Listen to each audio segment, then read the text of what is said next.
Welcome to day 4. This is our pull 15 minutes. So you're going to need weights, bands, and a chair.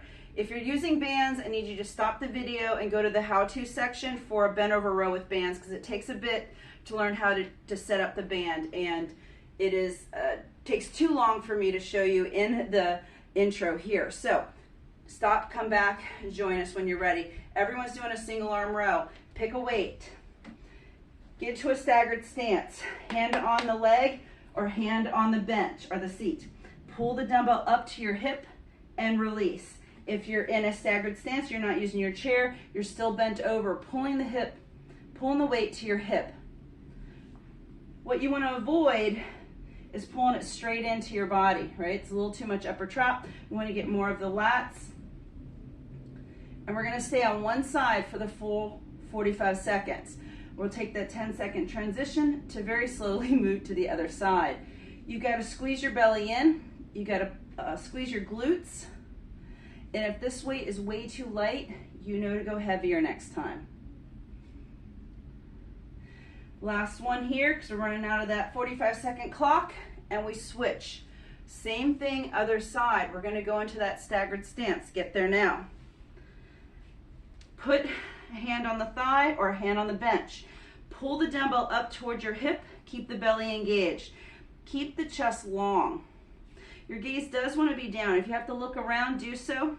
But as you pull up, make sure it's facing down. Pay attention. Are you shrugging through your shoulders? It's common. It's not the end of the world. Just bring awareness to it and try not to. So here we are halfway through this left side. Keep going. Nice and slow and controlled.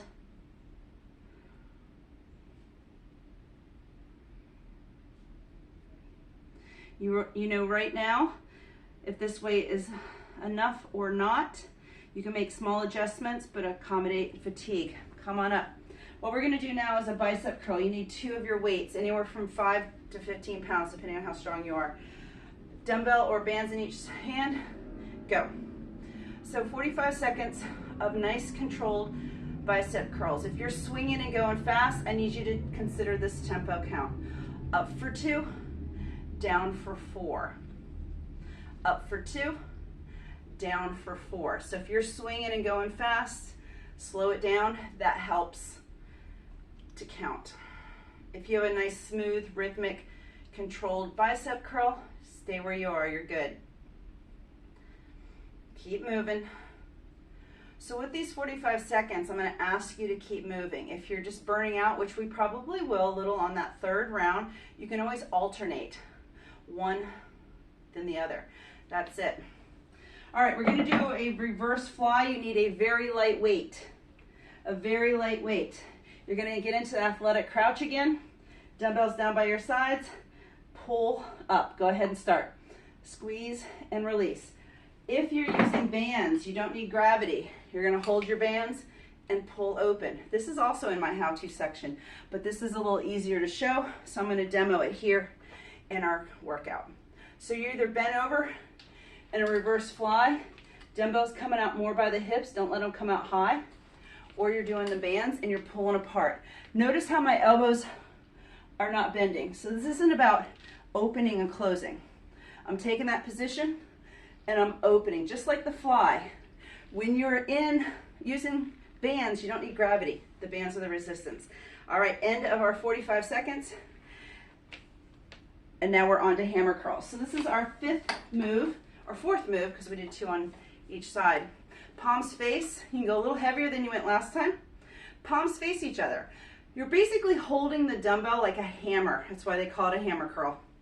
If you're swinging or arching your back to get the weight up, stagger your stance. That just means one leg slightly forward, one leg slightly back.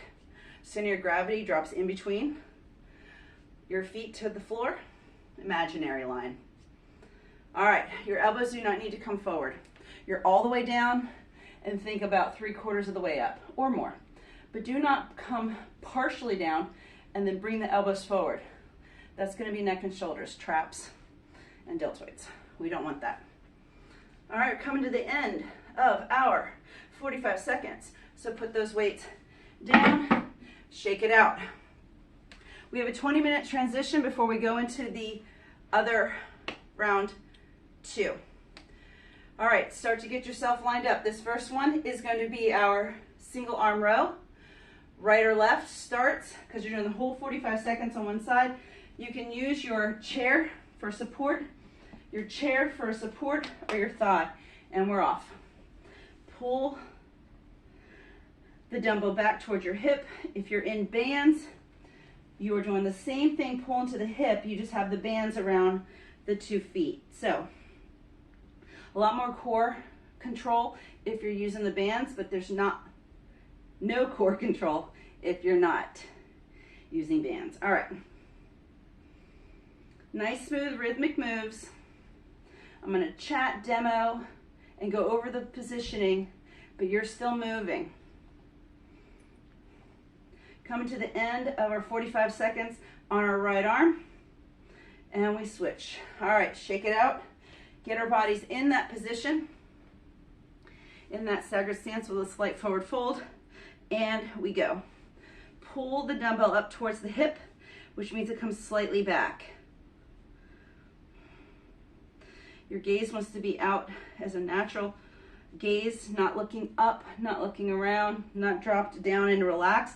Natural extension from the neck or the spine. Pull the dumbbell towards the hip. Even though this moves really quick, the transitions are what's fast.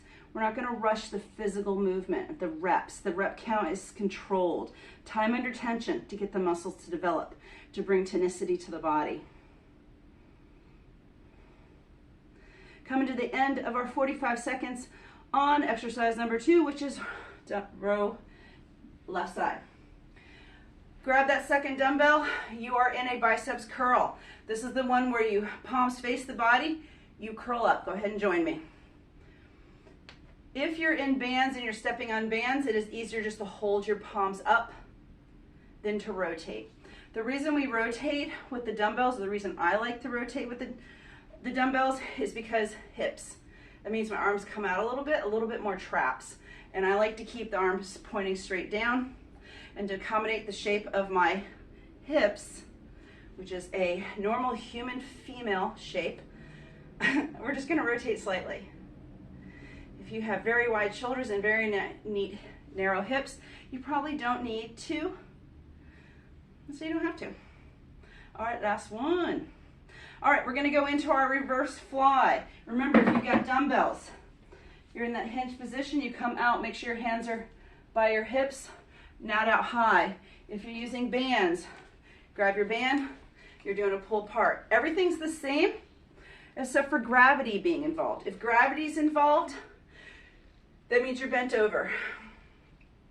If not, you're just pulling the bands, gets the same tension in the upper back.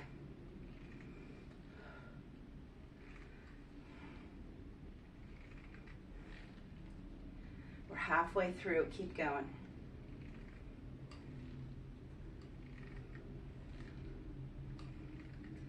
So our first round sort of sets the tone for the muscle work. The second one kind of seals the deal. All right, so we're really starting to feel the fatigue now. This is the end of our 45 seconds. Release. Grab your dumbbells if they're not already in your hand for hammer curls. You can go always a little higher maybe than regular. And go ahead, start your hammer curls. Feet are hip width apart or stagger your stance, whatever you need. If you feel your back arching, stagger. If you can hold the form, don't. Now, so back to round 1, setting the tone. Round 2, muscles are starting to get the fatigue. Round 3 is where the magic is. That's where we hit real fatigue, right? Form is critical. It is the one time that I'm okay with you stopping if you're losing your form. We are going to do our best to single that out so we keep moving, but it happens, especially if you're new to weightlifting, strength training. All right, that was the end of round 2. I'm just getting a drink, and we're going to do our third round. It's all the same exercises And that's why the 15 minutes 5-day split is so effective. It's a big hit to a small group, and we move on. All right, first exercise, single arm row. Use your support or not. Pull the dumbbell to the hip and release. You're supported on the bench. I call this a bench, it's a chair. Or you're supported on your own knee. If you're a counter, just note, are you doing the same or less each round? It is very normal to do less. The challenge is to try to do the same. And maybe on this first round through, it doesn't work. And by round, I mean first time through the whole video. And maybe the second time, you do a little better. All right, last one on this side. We take the transition. We've got 10 seconds to get into the other position. Once you're there, hello, Miss Livy, and go. So this is my pup, Livy. She's always close by, so probably not have a video where she's not at my side. She's my shadow. Right? She's been doing this with me for so long, she's pretty chill.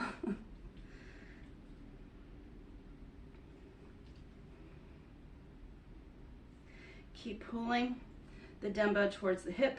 Keep the belly muscles pulled in. We're in the final 10 seconds. We do not quit early unless we've lost form. Things are starting to hurt in the wrong place. Listen to your body. All right, last one here. Grab your second weight for bicep curls. This is one of those ones where you can alternate because we've got two. All right, start those basic curls. Remember, bands or dumbbells. They're gonna offer you the same resistance. One is not better. Now, if you wanna go to the kinesiology in it, then bands are better for your joints. They also are heavier when you have the most strength. So there could be a superiority to the band, which I know upsets everyone who thinks dumbbells are superior. It's the reason why they're used in physical therapy, not because that's where the weak are, it's where you truly develop strength. So, all right, come down to the last 10 seconds of our basic bicep curl, and done. We're going into our bands. Reverse fly, you choose. Remember, reverse fly. If you're gonna do one side, brace your hand on the leg, brace your hand on the leg. Go. If you're doing your bands, I have to lighten mine up. Pull across. Make sure you still have tension. Just because the last set is the harder doesn't mean we get our breaks. We want that difficulty. We want that muscle workload. It's okay, but we don't hurt. Burn, uncomfortable, yes, but not hurt. And if you had to lighten your weight on the second round, I'm gonna go with maybe the first round weight was a little too heavy. Nothing wrong with that, but just acknowledge it. Don't judge it. All right, this is your last one, and done. All right, gang, let's go to our hammer curls. That's where we hold the dumbbells like a hammer. Remember, you can always go a little heavier. And go. 45 seconds. So, this is the last exercise. And the last round. We're rounding out to the end of that 15 minutes. And our arms should be spent. Keep going. Remember, if you're fatigued, you alternate. So if you're just, your biceps are on fire, you do one side all the way complete, hit the other side all the way down. You choose. Watch the sway. As we fatigue, we do a whip. As you get tired, we whip them up. It's not what we're doing here. I'd rather you alternate. Last 3 seconds, and done. All right, gang, that's the end of day 4, pull. So all upper body. Tomorrow, day 5, lower and core. That will finish out our 5-day split. And then new videos will come in for the next 5 days. So 10 days total, 2-week time frame. So if you're not doing them in consecutive order, it's okay. I want you to have a great day. I'll see you tomorrow.